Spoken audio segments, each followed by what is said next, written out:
Hey everybody, how's it going? Welcome to episode number 275 of NoDQ&A video, right here on youtube.com/NoDQCW, and as always, NoDQ.com. Today is March 11th, 2013. We are one day removed from TNA lockdown. Bully Ray is the new TNA World Heavyweight Champion, and now he has been revealed as the president of Aces and Eights. Got a lot of questions here regarding lockdown and WWE, so let's get right down to it. First one today comes from Matty Dawn. Hey Aaron, do you like Bully Ray as the new TNA World Champion? How would you have booked the match? I do like Bully Ray as the TNA World Champion. Bully Ray has been doing very well for himself over the past 2 years since he became a solo wrestler. He kind of reinvented himself, and he's had a lot of momentum, and I think that it was inevitable that at some point he would become TNA World Champion. And as far as how I would have booked the match at Lockdown, the only thing I would have done differently is I would have made the storyline make more sense in terms of Bully Ray working everybody all along and being part of Aces and Eights all along, because as I mentioned last week in a previous video, he's been feuding with Aces and Eights for months. He's been in all these matches with them and fighting them, and it just doesn't make logical sense that he was working in cahoots with them the whole time.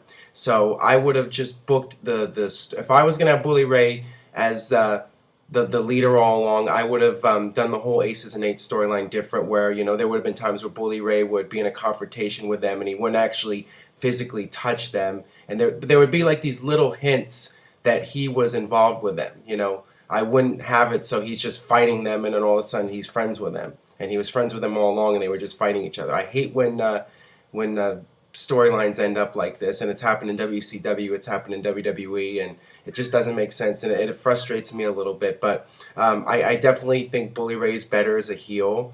And you know, I mentioned in the previous video that it only makes sense going forward based on what they've done with Brooke Hogan and having Bully Ray marry her. You know, everything was just too happy-go-lucky, and there had to be some sort of drama to keep the storylines interesting moving forward past Lockdown. So as far as turning Bully Ray heel and having him join Aces and Eights, I'm fine with that. That will make the storylines interesting going forward. This one comes from iDevons1985. So there we have it. Bully Ray is the president of the Aces and Eights. Ridiculous. It's as bad as the quote "they" storyline. My question is this: do you honestly think this story ends with Hulk Hogan as TNA champion? Is that where we're heading? From Luke in Korea. I mentioned this in the previous video as well. Somebody asked me about Hulk Hogan and him having one more run as TNA champion. The fact is, back in December, Hulk Hogan did an interview and he said that he had two goals. He wanted to have knee surgery and he wanted to have a run as TNA World Champion. So it would not surprise me at all, based on how the storyline is played out up to this point. I mean, it's not about this match with Bully Ray and Jeff Hardy. It wasn't even about Bully Ray versus Jeff Hardy. The whole storyline in TNA in the past several months has been about Bully Ray and Hulk Hogan. That's what all the shows have been about. That's been the focal point. And that seems to be what TNA is building up to. Hulk Hogan getting revenge on Bully Ray. You know, Bully Ray married his daughter and didn't love her, and it was all part of a setup, so Hulk Hogan's got to come and get payback. That seems to be the direction that they're heading in. And when it happens, I don't know, but we have Slammiversary coming up. That's the next live pay-per-view from TNA, and it just so happens to be in Boston, Massachusetts, which is Hulk Hogan country. So if there was ever a place to have Hulk Hogan come back for one more match and win the TNA World title, it would make sense to do it in Boston, where he's going to have a huge fan base. And you know, a lot of people are asking me, can Hulk Hogan still do a match? Can he even get in the ring one more time? Technically, he really can't, but with a lot of smoke and mirrors, with a lot of gimmicks, they could have Hulk Hogan go out there and use every gimmick in the book to try to work around a match. You know, have him not take any bumps, just have him punch Bully Ray and do the big boot or whatever. I mean, there's a way that they can cheat their way through a Hulk Hogan match. I mean, they can do that, and you know, at this point, I think that that's going to happen. We're going to see Hulk Hogan, 59 years old, as the TNA World Champion. So, you know, I don't think it'll be a long reign. I mean, he'll probably forfeit it or something like that. But you know, I think that they're going for that moment, and you know, Hogan can't win it from a babyface Jeff Hardy, so you had to have Bully Ray win the title. So there you go. We'll see. I mean, maybe they're going to go in a different direction. Who knows? All right, this one comes from the IWC. Hey, Aaron, with Orlando being in the bid for future WrestleMania, do you think that they will get it again with them unveiling a physical Hall of Fame? Yeah, it wouldn't surprise me at all to see WrestleMania back in Orlando again. Orlando works really well as a city to host WrestleMania because it's a major tourist destination.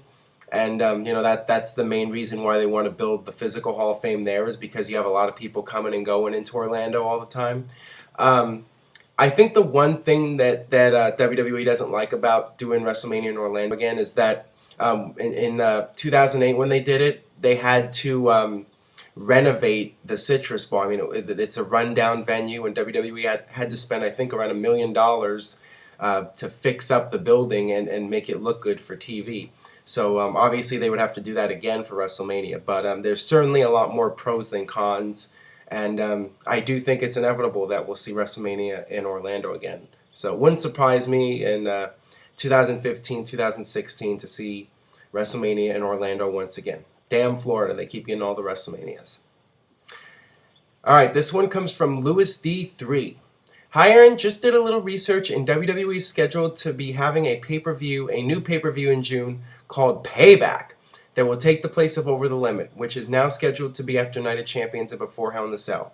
How do you feel about this? Not really crazy about the name at all, Payback. A lot of fans have joked around, you know, saying, does this mean WWE is going to pay back the fans for all the bad pay-per-views? I would have preferred King of the Ring. Don't know why WWE won't just bring back King of the Ring on pay-per-view. I think it's a great concept, and it's a unique once-a-year type pay-per-view where you have a one-night tournament. By the way, if they ever do bring back King of the Ring, bring it back as a one-night tournament. Don't do the opening matches and then just have the finals on pay-per-view. I hate when they switch to that format. I hated it. I like the idea of a one-night tournament where the winner will have to compete, 3 to 4 times to earn the King of the Ring title. I mean, that's what makes it special. And, you can do the whole thing where the King of the Ring winner gets the title shot at SummerSlam. It just makes logical sense. It's simple, but it's a good format. And I just don't know why they insist on using a random name like Payback. To me, it's not going to mean anything to fans, and it's just going to be a B to C level show when they could make it King of the Ring and make it an A show. So, don't know. All right, this one comes from Jamie Lee Mack. Hey Aaron, what do you think of DDP's attempt to, quote, rebuild Scott Hall and how much money he has raised in a short amount of time? I think it's truly inspiring. I have donated some myself. Please answer in video. I think it's tremendous what DDP's doing. He's really stepping up to the plate and trying to help his friends. And we've seen a huge transformation with Jake Roberts.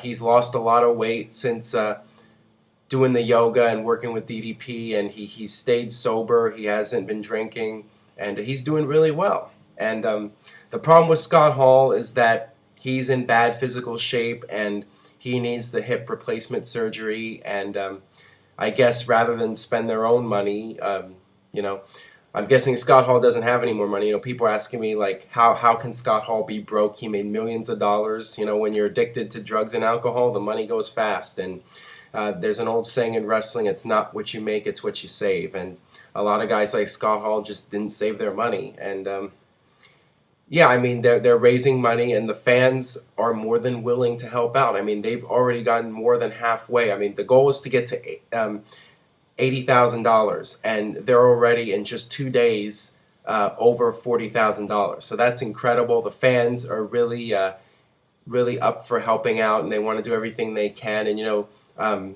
DDP's offering perks. You can get signed autographs. You can get a phone call from Scott Hall. You can get a DVD.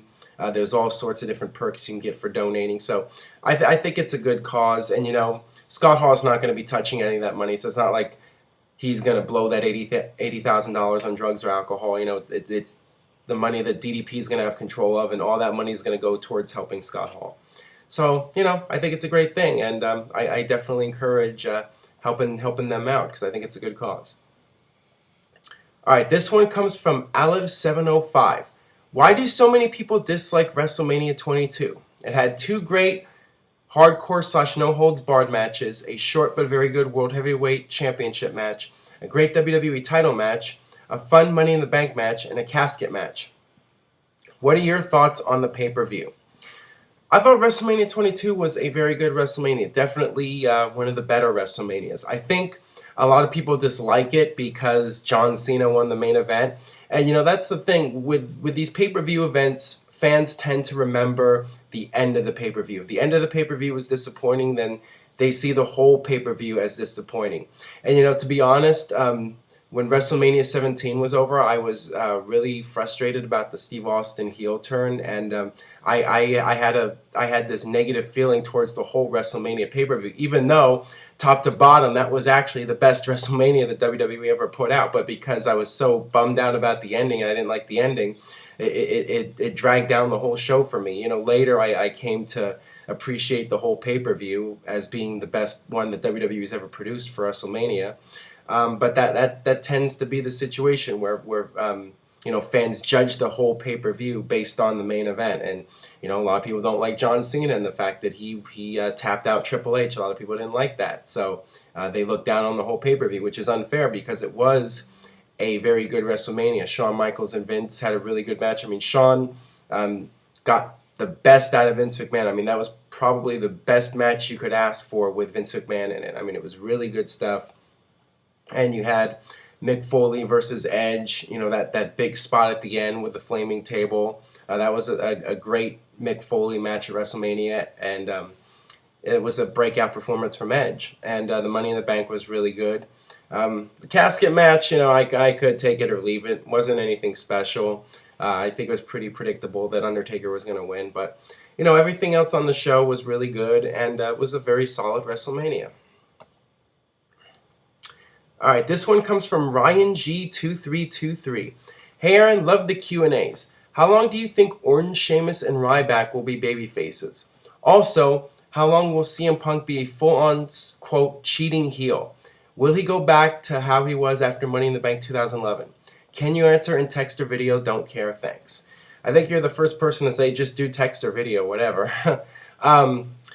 As far as Randy Orton goes, I think it's only a matter of time before he goes heel again. It's been speculated for months, and Randy Orton has been public about wanting to be heel again. So he's been a babyface now for over 3 years. It's gotten a bit stale, and I think it'll be good for him to go back to being a heel. He's kind of been just going through the motions lately. I think that he would have a new motivation once he turns heel, and he'll be more motivated again.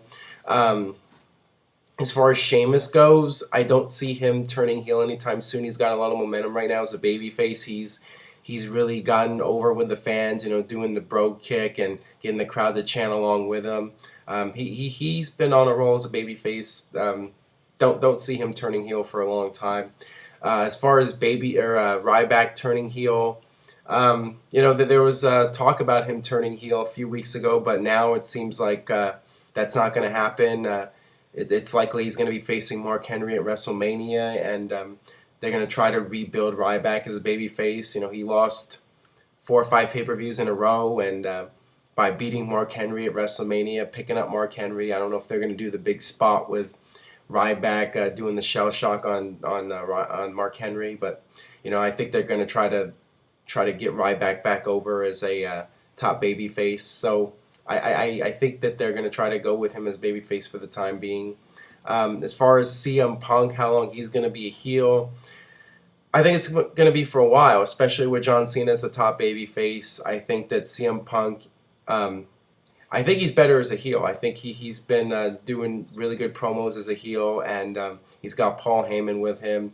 And once again, you got that momentum there. So I don't see him going back to a face anytime soon. All right, this last one today comes from Y2J the Best. Hi, Aaron. What do you think about the Money in the Bank winners? I don't get the point of Mr. Kennedy winning the briefcase since Edge won it at the end, but I'd like to hear your opinion in general about the winners. Greetings from Finland. Well, regarding Mr. Kennedy, he was actually scheduled to win the world title, but he ended up getting hurt, and they had to do something at the last minute where Edge won it from Mr. Kennedy because Kennedy was hurt. So that's what happened there, and that was just the beginning of bad luck for Mr. Kennedy, or just him, not taking care of himself. And he had a lot of momentum in his early WWE career, but then things started to go downhill, and that was the beginning of it right there. The Money in the Bank has done a lot for several guys. It was definitely huge for Edge. Edge really got a lot out of the Money in the Bank. Obviously, the first person to the first person to cash it in. I mean, everybody's been successful that's cashed it in, but Edge was the first person to cash it in and win the title. And that was really a breakout moment for Edge when he cashed in Money in the Bank. And then same thing for RVD. It was a huge win for RVD, and he got to win the title at One Night Stand. That was a big moment. Some of the guys wasn't such a big moment. I mean, it was a big moment for CM Punk, even though he quickly lost the title. The problem is, I think a lot of people would agree that WWE's done a bad job of booking the Money in the Bank winners, having them go on losing streaks before winning the title. It's happened to so many guys.